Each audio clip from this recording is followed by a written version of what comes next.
I think I'm keeping up with the wrong part of car culture because apparently there is a stereotype with vaping and driving a Subaru.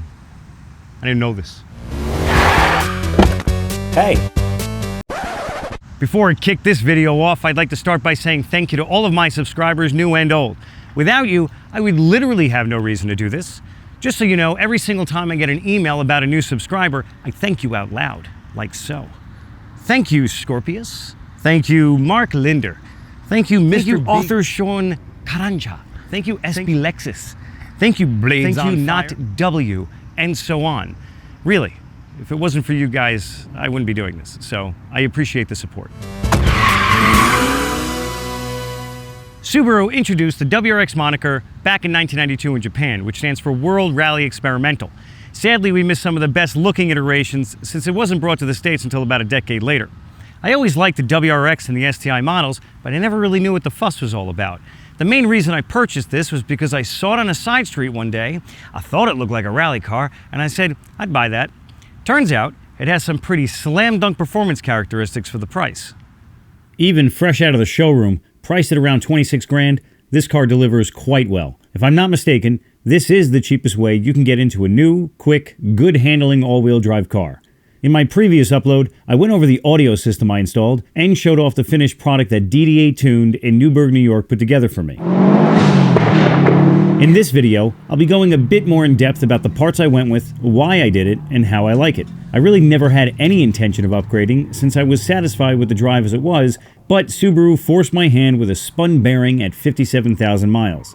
I was at least smart enough to have opted for the mechanical breakdown insurance through Geico, which paid out $5,800 for a replacement short block. Now, how often will you get the chance to slash a solid $6 grand off the price of an upgrade? I did some research and thought I picked the parts I wanted, but instead, it seems the teenager in me was in charge of the parts list. The mechanic who worked on my car, Brandon, later informed me that he wouldn't have chosen some of the parts I did, and now I know why.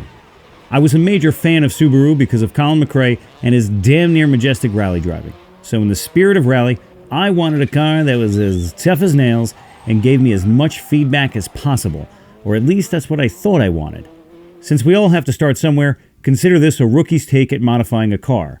I'm well aware of the billions of other hooked up Subis in the world, so don't mistake this as me showing you something new. It's not even an STI, but rather a more realistic take on upgrades from someone in their mid-30s driving a 16-year-old's car. You always have to be ready to drive this car, because if you're not, the exhaust will tell you you are.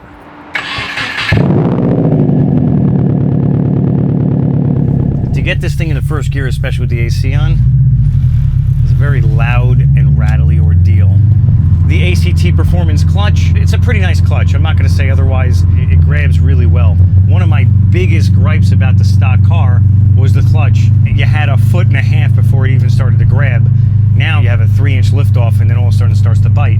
First gear is an absolute brutal disaster sometimes, which I also blame on the Torque Solutions engine mounts I went with. It's like straight metal as it binds the engine to the chassis. I'm feeling every bit of that reverberation going through my body.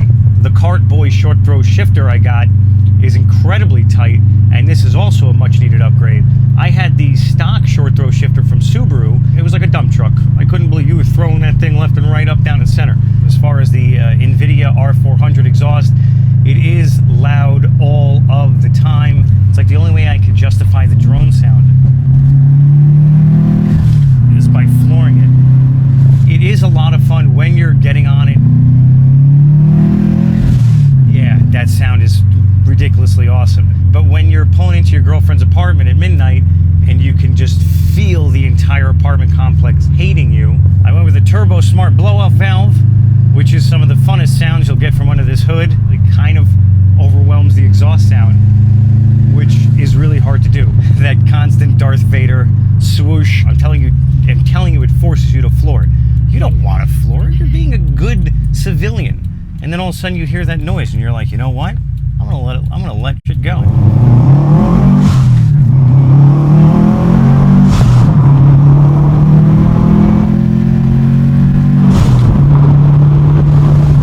And I feel like I'm complaining a lot, and I kind of am because I really like the car stock and I don't really love what I did. At the same time, when you start enjoying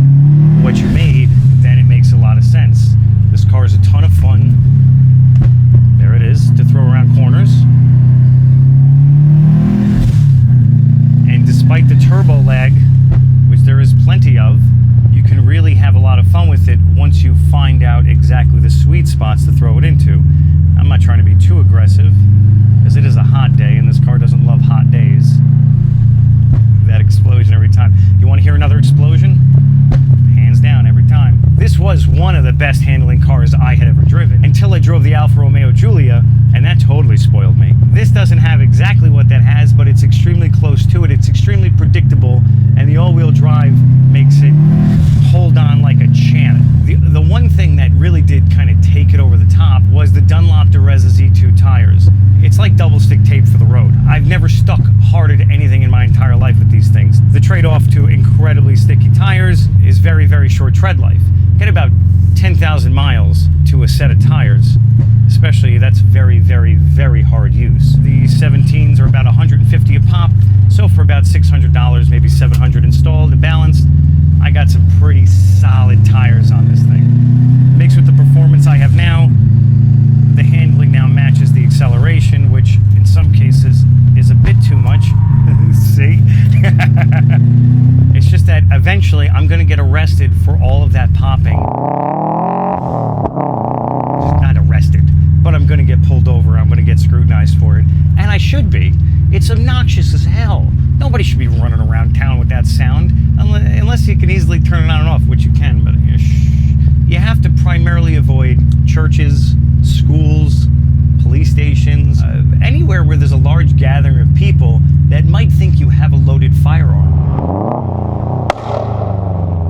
Between the blow-off valve and the exhaust exploding, and now the racket in the car, you certainly know when you're going too fast. And you can't tell a cop, oh, I had no idea. Let me ask you a question. Is that drone annoying you yet? Because it's annoying me. I'm told with the current build I have now, I can gracefully push about 500 horsepower. I don't need that much power, but you ever hear about the guy who swam halfway across the ocean and got tired and turned back? That's about where I'm at with this car. I've gone this far, just do the rest of it. Who gives a damn? And by the rest of it, I mean suspension, brakes, and of course, a bigger turbo. Not even I know what my endgame is here. It wasn't supposed to be a loud, backfiring pig, but here we are. One big plus, though, is how efficient the new build is as far as gas mileage. Instead of the typical 18 to 24, I'm sitting pretty at around 30 miles to the gallon, which is heavily dependent on ambient temperatures, as well as the placement of my foot on the gas pedal, obviously. Even though I still have a disdain for Subaru because of the engine failure, and despite some poor choices and parts on my end, I just can't dislike this WRX. It just has a way of making you feel connected to the road. I like its radical look that immediately says I'm too old to drive this, and I don't mind the minimal yet functional interior that, even though it's cheap, still feels pretty alright. It's almost like the interior is saying, don't worry about me, just drive the damn thing. One thing that's certain is the driver's seat is very comfortable, it's decently spacious, versatile as a hatch, and can absolutely destroy snow with the Blizzak WS80 snow tires on it.